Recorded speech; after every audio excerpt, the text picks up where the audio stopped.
con una interpretación restrictiva del concepto de violencia intrafamiliar por los operadores judiciales. Ámbito: conflicto armado y construcción de paz. Los efectos del conflicto deben ser atendidos con enfoque étnico y diferencial, en especial mediante atención psicosocial y procesos de reparación integral. En zonas de frontera, la presencia de grupos armados, el narcotráfico, la minería ilegal y los flujos migratorios han generado un impacto desproporcionado en las mujeres, con énfasis en trata, violencia y explotación sexual.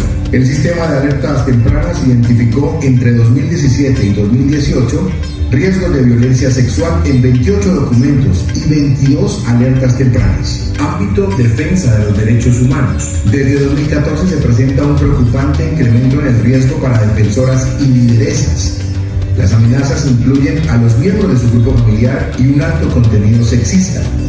Los ataques demuestran sevicia contra mujeres y personas LGBTI. En promedio, cada 18 días fue asesinada una lideresa o defensora de derechos humanos.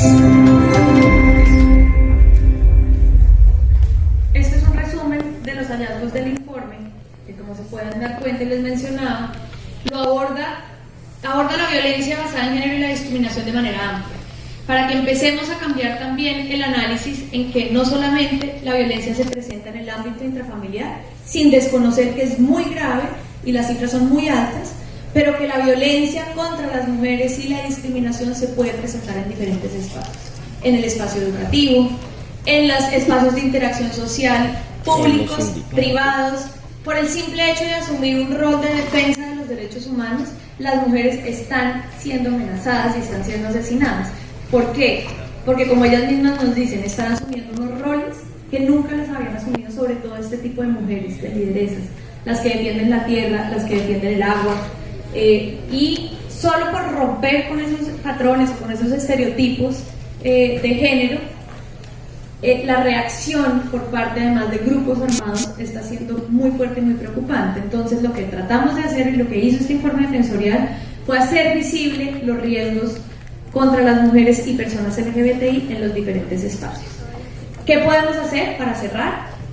También pues ya generar el diálogo. El informe defensorial hace recomendaciones a las diferentes entidades del Estado responsables en el tema, a la Fiscalía General de la Nación, para que se avance en las investigaciones.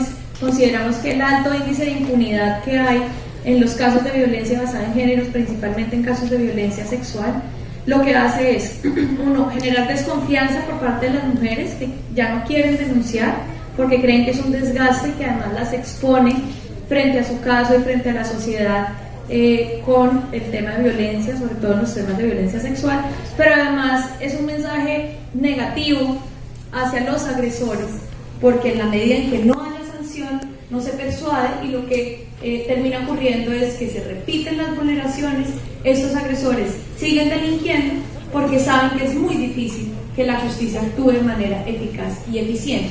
Entonces sí consideramos que el rol de la Fiscalía General de la Nación es fundamental, no solamente para sancionar los casos individuales, sino para transformar y enviar un mensaje de no repetición al resto de la sociedad.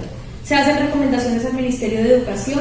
Consideramos que es fundamental empezar a cambiar todos estos roles y todas estas relaciones que les he mencionado, tradicionales, desde la educación, desde los colegios, en las universidades.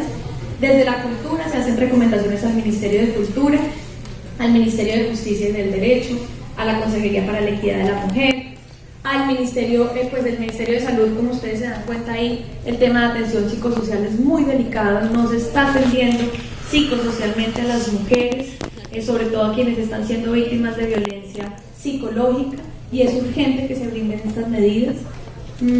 Bueno, en términos generales, estas son unas recomendaciones. Las invito a que conozcan el informe defensorial que está publicado en la página de la Defensoría del Pueblo. Ahí se entra en detalle de estas cifras que les mencionaba, como las que ven acá, que para cerrar, no las mencioné, pero me parece importante, sobre todo por el tema que se está abordando no solamente hoy, sino durante toda la semana, y es la relación que existe entre las violencias de género, las violencias contra las mujeres, y la ocupación o no de las mujeres. En la medida en que la mujer es dependiente de su pareja o se encuentra en situación de desempleo, las violencias son más altas, pero además no son más altas, sino que se repiten. El 25% de las mujeres afirman haber tenido todas este tipo de violencias. Si ustedes comparan, en el caso de la violencia psicológica y en el caso de la violencia física, cuando la mujer está en una situación de desempleo, casi que se duplican en algunos casos los índices de violencia. Y esto lo que hemos podido evidenciar desde la Defensoría es por la dependencia económica que se genera del agresor. En muchos casos también existen hijos e hijas en el núcleo familiar y es más difícil para la mujer tomar la decisión de romper con estas relaciones violentas y de romper su relación con el agresor. Entonces sí estamos convencidos que en la medida en que las mujeres estemos más preparadas, mejor educadas y podamos tener acceso a oportunidades laborales en donde nos paguen igual que a los hombres, en equidad con los hombres, también podremos transformar este escenario de violencias que se está presentando no solamente en Colombia, sino a nivel mundial. Muchas gracias.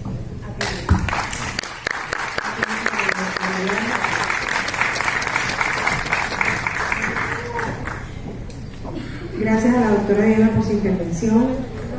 Como ustedes ven en la exposición hecha por ella, hace mucho énfasis en la importancia de conocer, identificar y poder brindar apoyo y atención a las mujeres víctimas de violencia, pero también hay un reto a nivel de estudiantes, docentes que formamos a estos estudiantes día a día, y es que sepamos que en cualquier escenario donde nos estemos desempeñando como médicos, como enfermeros, como nutricionistas, como administradores, contadores, podemos identificar indicadores de violencia contra las mujeres y contra los niños. Si nosotros nos alineamos que nuestras atenciones y nuestras observaciones con todas las personas que interactuamos día a día en nuestro quehacer, pueden haber signos que nos indiquen que hay mujeres o niños o niñas víctimas de violencia, de abuso, o también poder identificar desde ya los escenarios y los espacios donde como mujeres se nos vulneran día a día nuestros derechos en términos políticos, en términos de participación. A nivel mundial, 1 de cada 3 mujeres han experimentado violencia física o sexual. Es un dato que nos invita a reflexionar. Y continuando con nuestras expositoras invitadas, tenemos a la señora Liliana Beatriz Miranda Villero. Liliana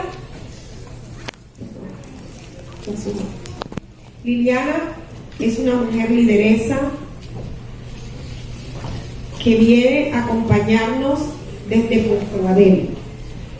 Pertenece a la Asociación de Mujeres para el Desarrollo Integral de Puerto Badel, AMUDI, asociación conformada hoy por 13 mujeres afrodescendientes nativas de Puerto Badel, corregimiento de Arjona.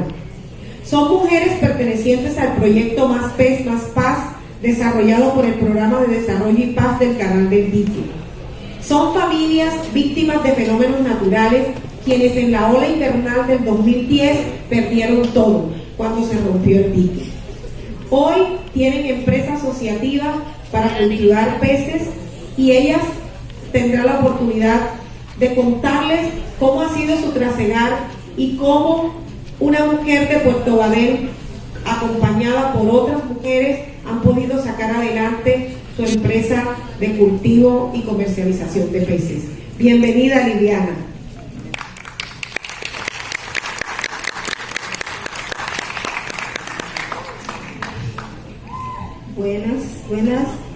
Buenos días para todos y para todas.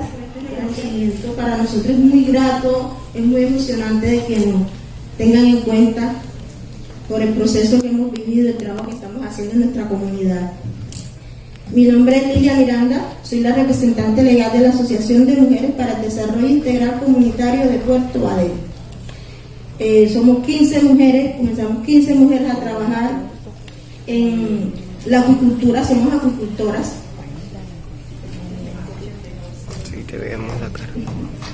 Somos acuicultoras, trabajamos en la acuicultura. La acuicultura es cría de animales, todo, general, de las aguas.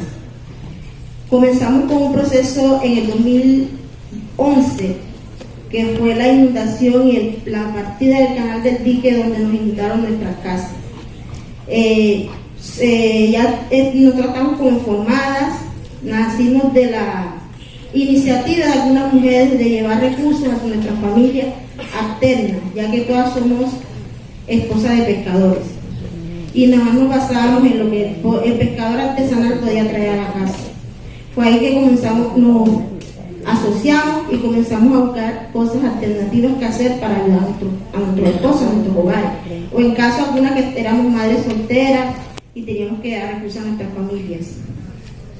Comenzamos con la escuela de pescadores, con la Corporación de Desarrollo y Paz del Canal del Dique, donde nos comenzó a ayudar y enfocar cómo formar una empresa. Y bueno, de pronto dicen, ¿por qué ustedes escogieron ser pescadoras? Sí, la mujer por general siempre va a terminar siendo con gallina, artesana. Hicimos en ese momento un estudio de mercadeo y el pescado era el que nos daba los mejores resultados. Y bueno, vamos a estudiar, vamos a capacitarnos y vamos a ser pescadores. Vamos a ser acuicultores en ese instante. Para nuestra gran sorpresa, cuando llegamos a la escuela de pescadores nos encontramos con 15 grupos de hombres, no había mujeres. Éramos únicas mujeres que teníamos que meternos en los estanques. De pronto ustedes van a mirar, o sea, pero tenemos que pescar, tenemos que meternos en los estanques, limpiar los estanques, hacer todo el trabajo fuerte de los hombres. En esa época era un reto para nosotras, porque bueno, de todas maneras somos mujeres y siempre nos miran como las débiles, las que no pueden. Pero bueno, en la comunidad los pescadores no nos apostaron nada. Ustedes no van a poder sacar un pescado. Pero sí, yo creo que aprendiendo y dando todas esas cosas que se nos ponían por el frente, que no podían, aprendimos mucho sobre la acuicultura y sacamos nuestra primera empresa. Yo les cuento que trabajar con hombres y mujeres, trabajar con mujeres es algo muy importante porque las mujeres son muy responsables, son muy dedicadas y lo que se les mete en su cabeza nadie se lo sabe.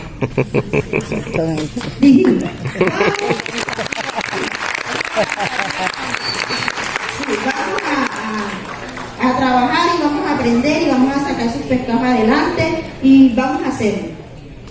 Yo creo que cuando comenzamos en la escuela de pescadores nos decían los chicos, había unos señores que eran muy caballeros. Ay, venga, les ayudamos con nuestras mallas. No, nosotras podemos, nos vamos a meter entre el agua. No, la ayudamos con la guadaña. No, nosotros tenemos que aprender, porque es que allá no tenemos que nos los hagan. Tenemos que hacerlo nosotros porque nosotros no tenemos para pagarle a ningún hombre que nos vaya a hacer eso. Y comenzamos. Trabajamos limpiando nuestros estanques, muy cuidadosas, güey. Oye, nosotros nos sentamos con las muchachas, de pronto los señores de las organizaciones, ninguno tiene tierra. No, porque es que el gobierno no nos da la tierra. Nosotros vamos a esperar que el gobierno nos dé. Vamos a nosotros a juntar y vamos a comprar esto. Compramos nuestra tierra, hicimos nuestros estanques. Eso es de nosotras. Y como nosotros vamos a hacer empresa, nosotros no necesitamos que el gobierno nos esté dando eso. Vamos a comprarlo nosotras mismas. Y empezamos. Fueron desde el 2010 hasta el 2015 que pudimos terminar de pagar las tierras con las cosechas. Y haciendo rifles, mirando por aquí y haciendo acá. Pagamos las tierras. Pagamos nosotros tenemos una bodega, etcétera, etcétera. Y aprendimos, porque tuvimos que irnos de nosotros en la escuela de pescadores, estamos en Puerto Valel, teníamos que trasladarnos hasta Santa Lucía. Salíamos a las 4 de la mañana y llegamos a las 10 de la mañana allá. Allá íbamos a aprender. Aprendimos. En el 2015 teníamos todo eso que era nosotras, pero necesitábamos aprender más. Comenzamos, vamos a estudiar. El pedacito donde nos decían, necesitan tecnificarse. Vamos a aprender con la tecnificación. Nos metimos en el SENA, nos metimos en todas partes a aprender de biofloc, geomembrana, etcétera, etcétera, y hacer producir esos animales y que crezcan más rápido y que nos den más ganancias. Nos concentramos en eso y lo hicimos.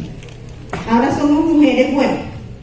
Que como yo le decía a las señoras que están conmigo aquí, me están acompañando, fue muy duro. Más que nosotras no teníamos ni los títulos que ustedes tienen, ni todo, entonces menos nos escuchan.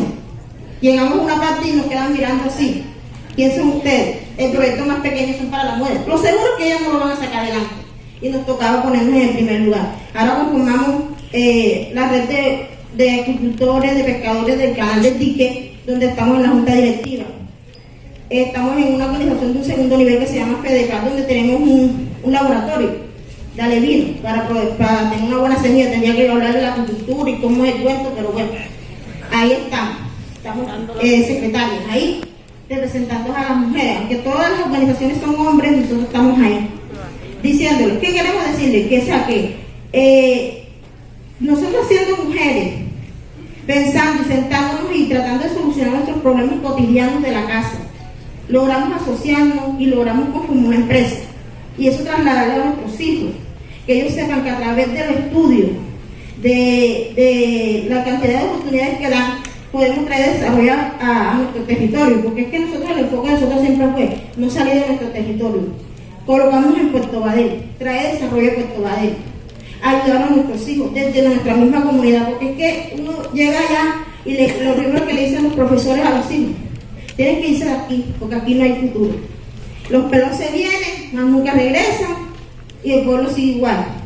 Pero si hay gente que se capacita, gente que aprende muchas cosas, podemos hacer y formar una empresa allá, y traerla para acá, y traer las cosas buenas para acá.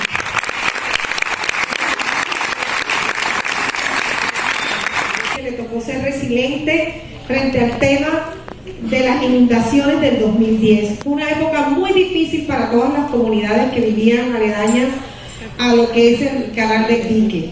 Fue una época muy difícil, perdieron todo lo que tenían, y hoy, a pesar de esas circunstancias, nos pueden dar una lección tan grande de vida. Los invito a que interioricemos esta experiencia tan grandiosa de estas mujeres que potencializaron las oportunidades de apoyo. Tenemos como aspecto importante para resaltar: en todo el mundo casi 750 millones de mujeres y niñas hoy se casaron antes de cumplir 18 años. Y esas mujeres hacen parte de las comunidades como las de Biblia. Son mujeres que se quedan solo teniendo los hijos, atendiendo al marido y atendiendo el hogar. Y ella nos decía esta mañana algo importante: es que los hombres piensan que si las mujeres nos educamos y conocemos nuestros derechos, vamos a dejar a nuestros maridos. No, los maridos no los podemos dejar porque también los necesitamos, pero tenemos que saber que tenemos derechos y que no debemos permitir que nos los vulneren. Y hoy en día, este grupo tan nutrido e importante de estudiantes y docentes que están acá han tenido la dicha y la oportunidad de escucharla, así como a Diana, y creo que es supremamente importante que vayamos conociendo e interiorizando, y los invito a que si tienen preguntas las vayan anotando para el final.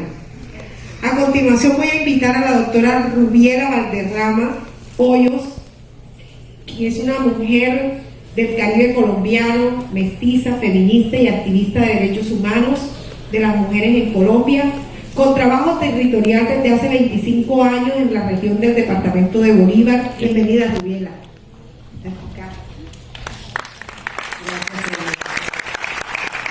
Bueno, también es para mí un honor, un placer acompañarles. He venido ya en otras oportunidades acá a la universidad y de verdad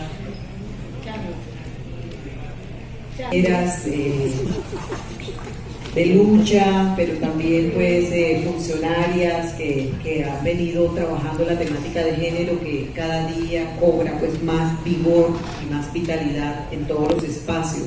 Hablarles a ustedes como estudiantes y docentes pues es muy importante, porque justamente uno de los elementos fundamentales que voy a compartirles tiene que ver cómo a través de la educación es donde se enquistó inicialmente toda esa situación de subvaloración de las mujeres, que nos llevó a ese punto de la discriminación, y afortunadamente toda esta cantidad de personas que estamos hoy acá hemos logrado superar esas barreras, que era lo que de pronto le preguntamos a Lidia, habla de las barreras que has tenido, pero lo vamos a hacer ahorita al final, y de verdad estoy muy contenta. A ver si puedes resolver este acertijo. Un padre y un hijo viajan en coche, tienen un accidente grave, el padre muere y al hijo se lo llevan al hospital porque necesita una compleja operación de emergencia. Llaman a una eminencia médica, pero cuando llega y ve al paciente dice: no puedo operarlo, es mi hijo. ¿Cómo se explica esto? No puede ser. Caramba. No tengo ni idea. El padre es el médico y el padre que murió es un sacerdote. ¿Es su hijo adoptivo? O sea, es imposible, ¿no? Porque el padre está muerto. O es un padre y no necesariamente el padre del hijo que estaba ahí. El chico estaba, es un hijo también de alguien, del Señor, que es el doctor. ¿Será?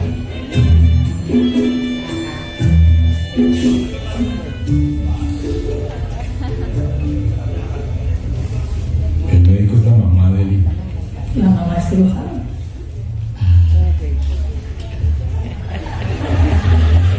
Una evidencia médica, ¿verdad? Es cierto. Claro, podría ser. No sé, de repente lo asocias de primeras a un hombre en vez de a una mujer, cosa que es absurdo, ¿no? Sí. Oye, qué fuerte, ¿no? Pero esto le pasa a bastante. ¿Cómo somos, eh? Es la cultura.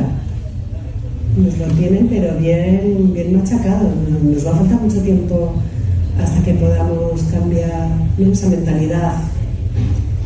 Pero llegará.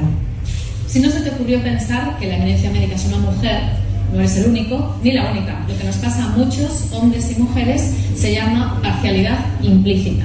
Cuando somos niños, nuestro cerebro inconsciente aprende de lo que nos rodea y establece conexiones neuronales entre distintos conceptos. En este caso, entre ser hombre y ser una eminencia médica. Esas relaciones, aunque tienen un origen cultural, se vuelven parte de un proceso automático que además nos acompaña toda la vida. Y por eso, hasta las personas más feministas pueden dudar a la hora de tratar de resolver este acertijo, porque nuestro cerebro inconsciente puede contradecir los valores en los que firmemente creemos, como la igualdad. Eso todavía es poco lo que sale a la luz y son las mujeres que han aportado siempre al desarrollo de la humanidad a través de la ciencia, ¿verdad? Que eso muy poco se publicita, muy poco se visibiliza, justamente por esta situación de machismo, de cultura patriarcal y por esa imparcialidad implícita que nos ha educado, todo este sistema patriarcal frente a la igualdad de género.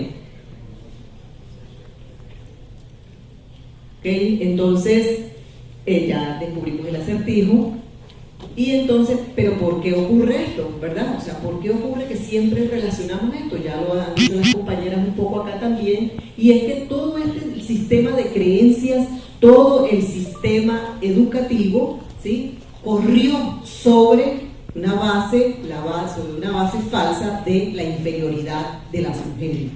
Y comenzamos, por ejemplo, con Aristóteles. Solamente voy a traer a colación algunos elementos, esto por supuesto es mucho más profundo.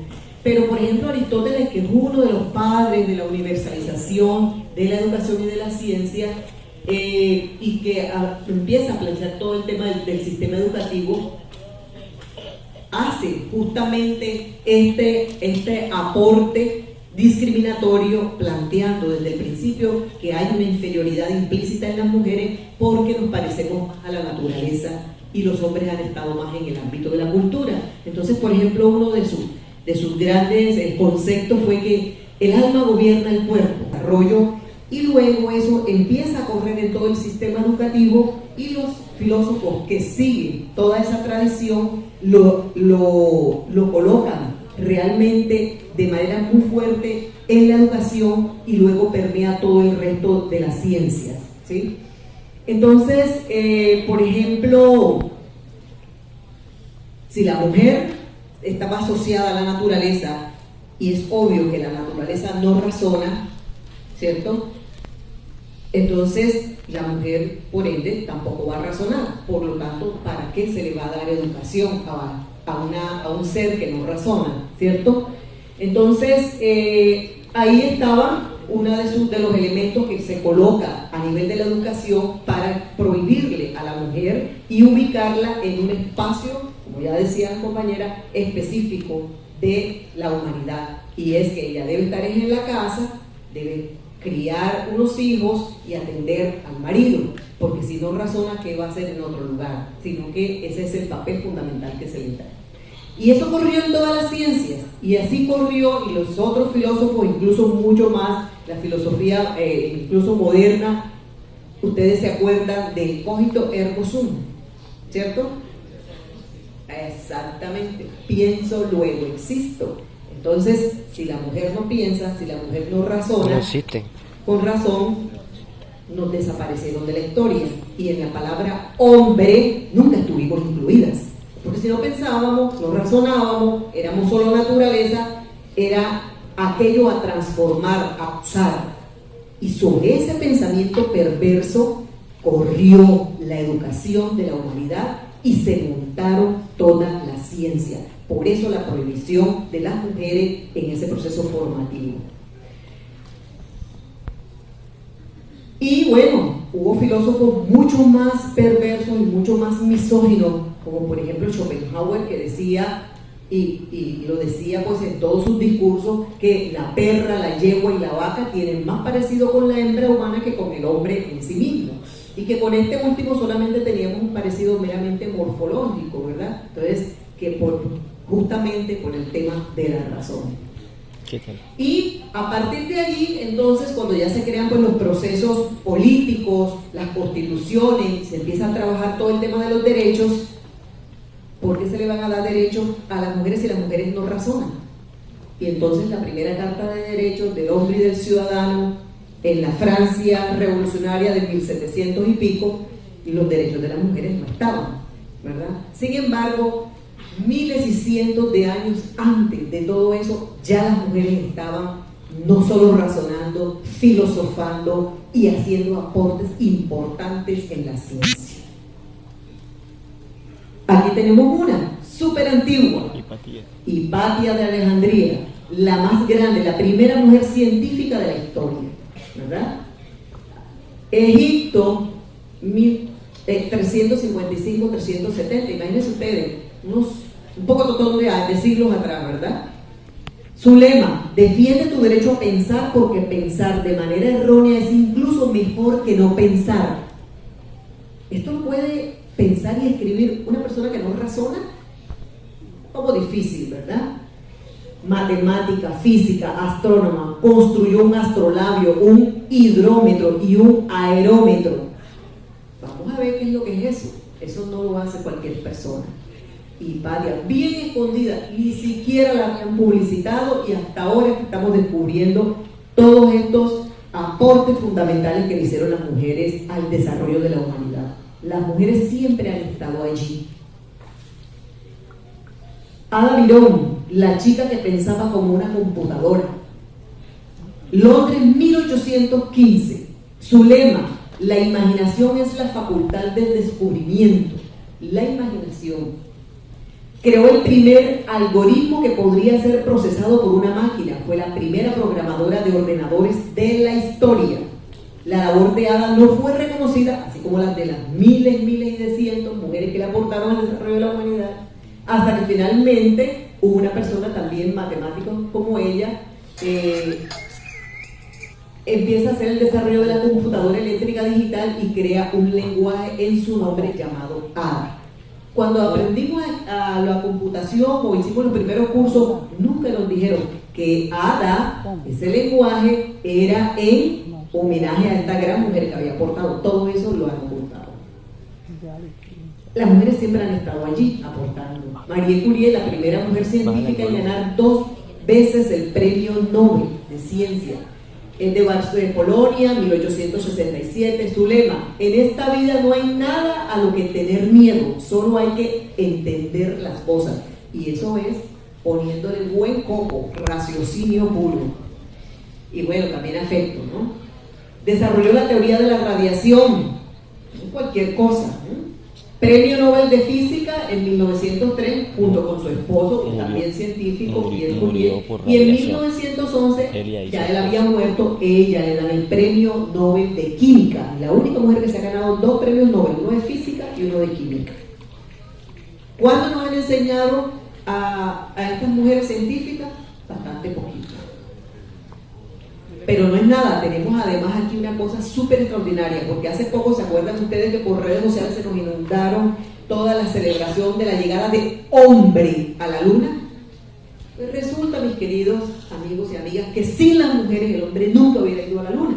Y aquí solamente traigo 3 pequeños ejemplos, además de mujeres afrodescendientes. ¿Sí?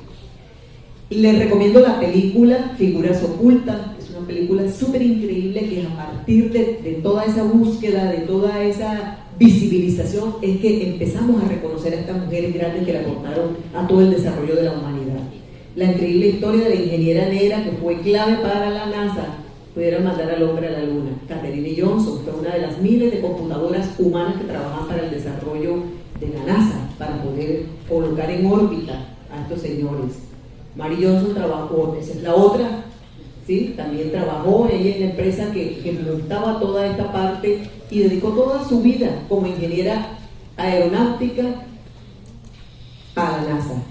Cuando se ve la película realmente es estremecedora. Figuras Ocultas, la encuentran en cualquier parte de la web y se van a dar cuenta cómo, a pesar de todas las dificultades que tuvieron tanto en su vida personal como familiar, la poca posibilidad de acceso a la educación, estas mujeres descollaron, se la jugaron toda, se educaron y estuvieron allí trabajando fuertemente en la NASA con todas las dificultades que se les presentaron. Esta es otra de ellas, Christina Darden, la ingeniera aeroespacial experta en explosiones sónicas. Imagínense ustedes. Otra de ellas, la que está acá en el extremo con la botella de gaseosa en la mano, es Dorothy Vaughan, la primera supervisora aeroestadounidense de la NASA, afroestadounidense supervisora en la NASA. Esto fue un grupo interesantísimo de mujeres que, si miramos en la época en que esto ocurre, además había una fuerte discriminación racial en Estados Unidos. Entonces estas mujeres tienen una doble discriminación por el hecho de ser mujeres, pero además por ser negras, ¿verdad? Por ser pobres, una tercera discriminación que lo vemos en la cotidianidad todavía de las vidas, por ejemplo, en una ciudad como Cartagena tan profundamente racista y segregacionista. Algunas casuísticas o algunas vivencias, como una mujer que se desempeña en el ámbito científico y que también desde el ámbito científico las investigaciones que se desarrollan en mi centro de investigación intentan influir en las políticas públicas. Y muchas veces, gran parte de esas veces, esas políticas públicas tienen que ver con cómo concebimos el rol del Estado y cómo ese rol del Estado implica dar respuesta a la ciudadanía. Y la ciudadanía no es un concepto abstracto. La ciudadanía se compone por hombres, por mujeres, y esta dualidad que estamos acostumbrados a pensar no es meramente una dualidad, sino que implica una enorme complejidad de identidades que se entrecruzan por muchas categorías. Antes de comenzar a hablar sobre algunas características que quiero destacar del diseño de políticas públicas, quiero destacar algunas otras cuestiones sobre la ciencia y la investigación. Justamente ha sido muy ilustrativa la presentación que hemos visto recién, porque yo participo de una red de mujeres en filosofía. Se llama Red Argentina de Mujeres en Filosofía. Lo que tratamos de promover a partir de esta red es lograr que se entienda que las mujeres que hacen filosofía pueden hacer un aporte en esta disciplina a la altura y en el mismo nivel que cualquier hombre. Y no que el rol de las mujeres, y que el mayor aporte de las mujeres se da cuando abordan problemas de género acerca de lo femenino o de las mujeres. Es decir, estamos acostumbrados a pensar que cuando le damos el lugar, la voz a una mujer para pensar sobre la ciencia, tiene que ver para aportar sobre las identidades femeninas. Y no necesariamente es así. Esto también tiene valor, pero si estamos pensando en la igualdad y en la equidad de oportunidades, es necesario pensar con una mentalidad más abierta. Por otro lado, el desarrollo de las actividades científicas y de investigación muchas veces es más complejo para las mujeres que para los hombres. Creo que no solo en Argentina, sino que esto se da a nivel mundial, porque los parámetros por los cuales se ha diseñado la competitividad de la carrera y las posibilidades de selección son eminentemente masculinos. Es decir, todas podemos postularnos a un cargo, podemos postularnos para obtener financiamiento de un proyecto, sí, pero como vimos en el último video, las formas de llegar o de poder competir en igualdad de términos suelen ser muy distintas. Porque quizás un varón de 30 años sea mucho más prometedor por los resultados que ha adquirido a lo largo de su carrera que una mujer de 30 años que tiene hijos. Porque parte de su tiempo se ha debido de diversificar en la crianza de sus hijos. Quizás el hombre también, pero no sea al mismo tiempo que tuvo que girar, no tuvo que tener una licencia por maternidad, etc. Entonces, es muy importante tener estos espacios, no solo para pensar temáticas puntuales de género, sino también cómo las disciplinas y las configuraciones mismas de los sistemas hacen a la posibilidad de desarrollar una carrera en las distintas disciplinas académicas. Yo quisiera iniciar con lo que para Colombia fue el principio de la legislación que protege los derechos de las mujeres a partir de la Convención de Belén do Pará y de la Convención para la Eliminación y la Erradicación de todas las formas de violencia contra las mujeres, que fue suscrita en el 24 periodo ordinario de sesiones de la Asamblea General de la Organización de los Estados Americanos el 9 de junio de 1994 y que fue adoptada en Colombia por medio de la Ley 248 de 1995, que fue un momento supremamente valioso además porque venía toda la implementación de la Constitución Política de 1991, que cambió la modificación del Estado colombiano y que además implementó toda una serie de derechos económicos, sociales, políticos y culturales en la ciudadanía, y eso fue fundamental. Reconocer a la mujer como sujetas de derecho fue fundamental para ese periodo de la historia. Ya lo decía la compañera Rubiela, porque hasta antes en la Constitución de 1800 ni siquiera éramos reconocidas como sujetas. Por eso la mujer no tenía derecho al voto, por eso las mujeres no tenían derecho a la herencia, por eso las mujeres no teníamos derecho al divorcio, por eso las mujeres ni siquiera teníamos derecho a la custodia de nuestros hijos. Y hago un parágrafo y hago un énfasis específico en la historia, porque esa es la historia que a veces se nos olvida cuando vemos a todas esas mujeres en las calles luchando por esos derechos que hoy tenemos y que evidentemente queremos recuperar. Hay una situación particular también en la que quiero hacer énfasis, y es que efectivamente Colombia ha sido pionero en Latinoamérica en la firma de convenios internacionales en protección de derechos a las mujeres, inclusive en legislación nacional, pero en la práctica, como bien lo decía ahora, no ha sido muy visible. Posteriormente a la ley 248 de 1995 se crea la ley 1257 del 2008, que ha sido y que es una de las herramientas jurídicas fundamentales para la defensa de los derechos de las mujeres, que efectivamente clasifica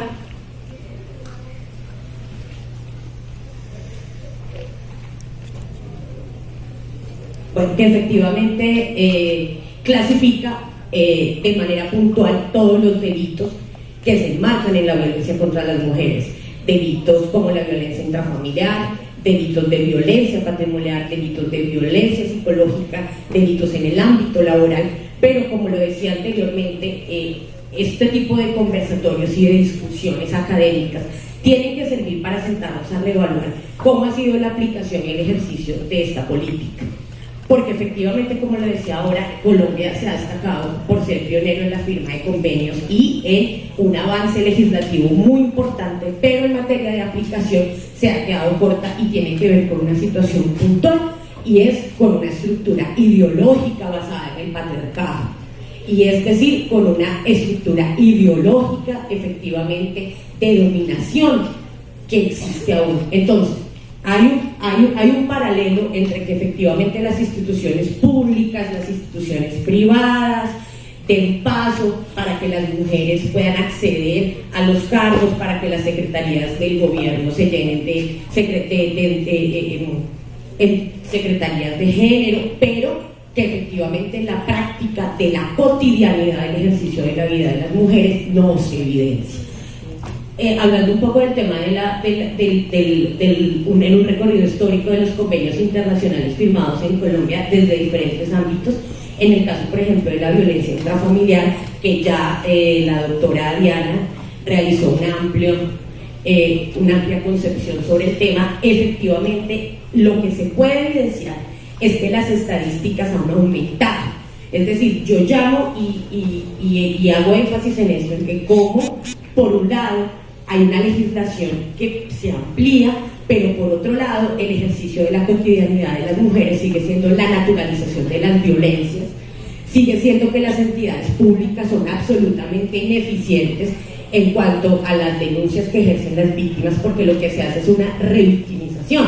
Por ejemplo, en los casos de violencia sexual, donde evidentemente, como lo decía ahora la doctora Diana, lo que se hace es un paseo de la muerte con las víctimas de violencia sexual para que al final terminen diciéndoles que ellas son las culpables, porque hay una educación además basada en los estereotipos, en la manera en que me vestí, en la manera en que le hablé, en la manera en que le hablé al vecino, pero no se analiza la situación de fondo, y quiere decir porque aún existe una ideología estructurada en el machismo, y esa palabra suena a veces feo, porque además todo el tiempo nos echamos el discurso de que el machismo terminó, la sociedad patriarcal es un cuento de las feministas, pero en la práctica, y esas son las estadísticas, podemos ver cómo efectivamente ha sido. Y quiero poner un ejemplo en este caso que conozco muy bien, porque participé en toda la lucha que hicimos para que el agresor de Roselvira Celi hoy esté pagando una condena, y fue el caso de Roselvira Celi.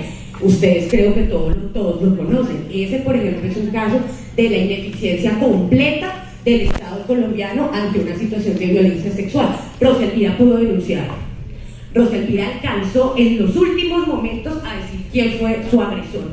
Pero les aseguro que si no hubiera sido así, jamás, nunca nadie hubiese sabido quién fue el agresor de Roselvira Celi. El caso de Roselvira, en un mínimo recuento, fue que efectivamente ella estudiaba en la universidad, estudiaba en el colegio, era una mujer de más de 40 años, estudiaba en un colegio en una jornada nocturna.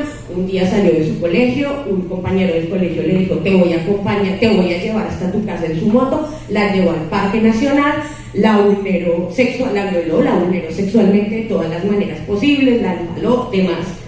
Pero hay unos casos particulares allí. El hombre después huyó, efectivamente ella quedó medio viva, alcanzó a llamar al 123 y el 123 llegó 2 horas después, lo cual evidencia un sistema total de negligencia en la salud en Colombia.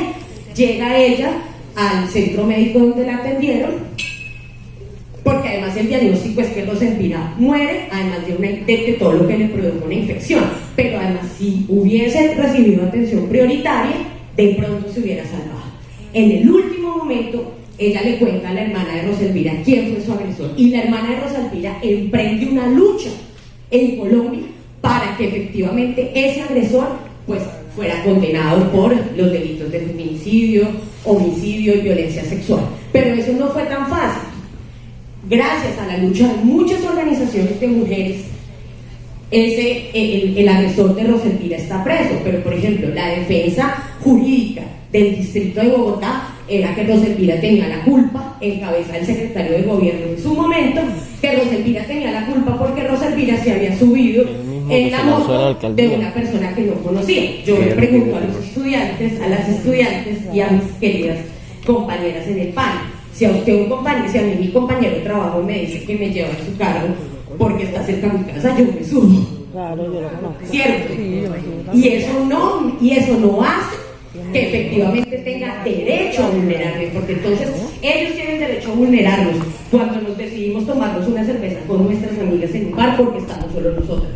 Cuando viajamos con nuestras amigas, yo lo suelo hacer todo el tiempo, y eso entonces me hace un blanco para que me agredan sexualmente. Por ejemplo, el caso del agresor de Roselvira Celi, este señor ya había sido condenado por la justicia colombiana porque ya había agredido sexualmente a una de sus parejas, había violado a una de sus hijas y lo habían declarado que estaba loco en una de las audiencias. Entonces el señor andaba haciendo lo mismo que había hecho siempre. Entonces el culpable es la rama judicial del Estado, que desde el principio conocía que efectivamente el tipo era un agresor y que no iba a cambiar.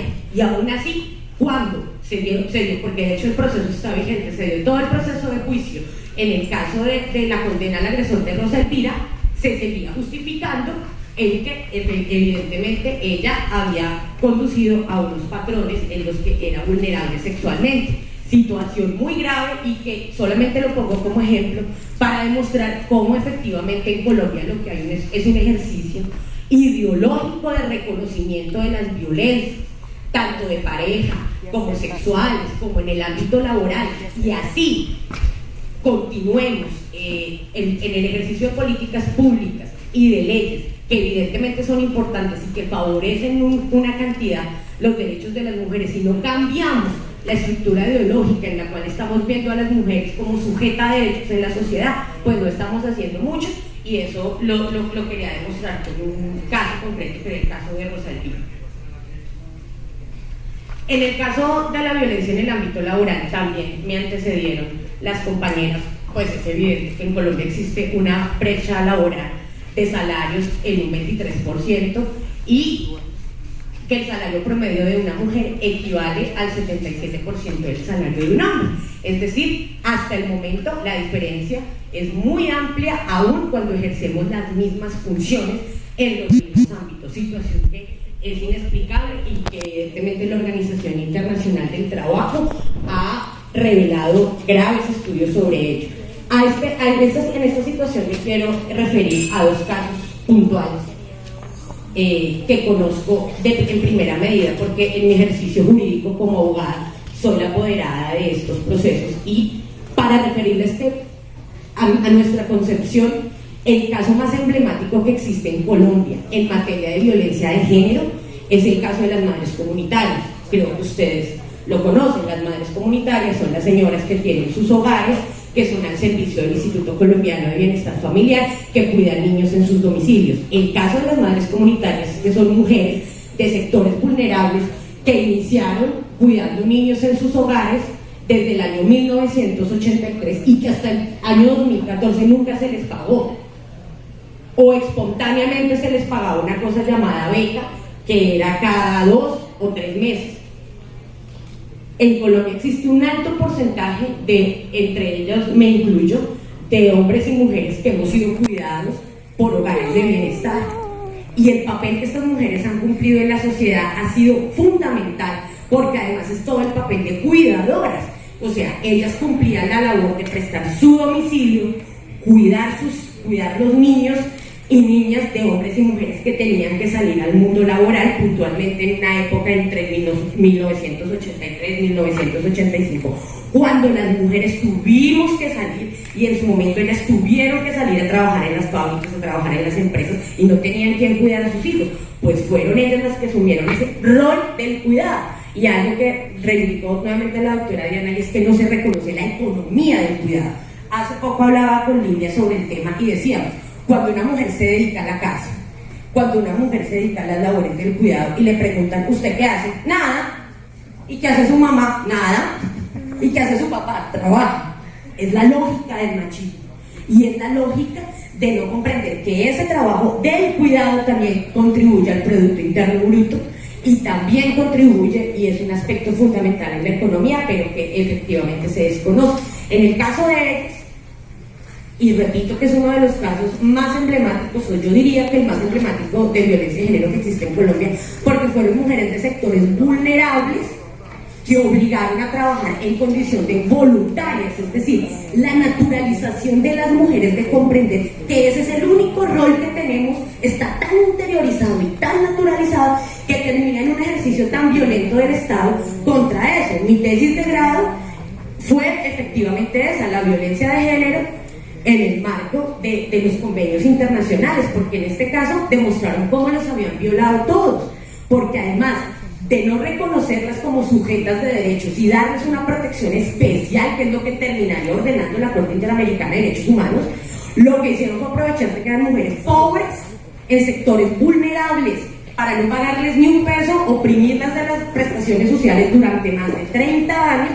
En el 2014 por fin se les reconoció un contrato gracias a la movilización impresionante que tuvieron, y hoy efectivamente hay una pelea jurídica y se puso sobre la palestra pública que estas mujeres eran trabajadoras al servicio del Estado y que no son voluntarias.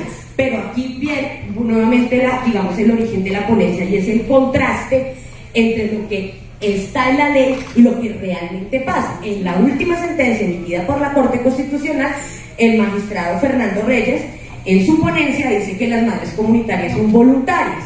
Yo me pregunto, mujeres que llevan más de 30 años cuidando niños y niñas de sectores vulnerables, que cumplen un horario, que tienen un salario y que cumplen una función, que muchas veces trabajan mucho más de 8 de la mañana, 5 de la tarde, de lunes a viernes, son voluntarias. Esa sentencia se emitió el año pasado. Y eso es un ejemplo de cómo esta es una justicia retrógrada con los derechos de las mujeres. Es un ejemplo claro de violencia en el ámbito laboral. Y otra situación puntual que quiero mencionar es el tema de las trabajadoras de las empresas de flores. Hay millones de ejemplos, pero para decirles cómo en este país se puntualiza en el ámbito laboral sectores de mujeres que son vinculadas mediante cooperativas, que no son contratadas directamente en los sectores de flores en la sabana de Bogotá, por esa concepción, además que tiene que ver con la concepción de la flor y la rosa, entonces es delicada, y por eso el 95% de las trabajadoras de los cultivos de flores son mujeres que no ganan más de un salario mínimo, que están expuestas a terribles condiciones laborales, porque tienen que salir del calor al frío, porque sufren de tumores del carpio, porque sufren de manguito rotador y porque son mujeres. Y es que eso es lo que a veces no se dice, y pretendemos seguir tapándolo cuando realmente hay una discriminación de género ahí, claro. Ninguna de ellas gana más de un salario mínimo.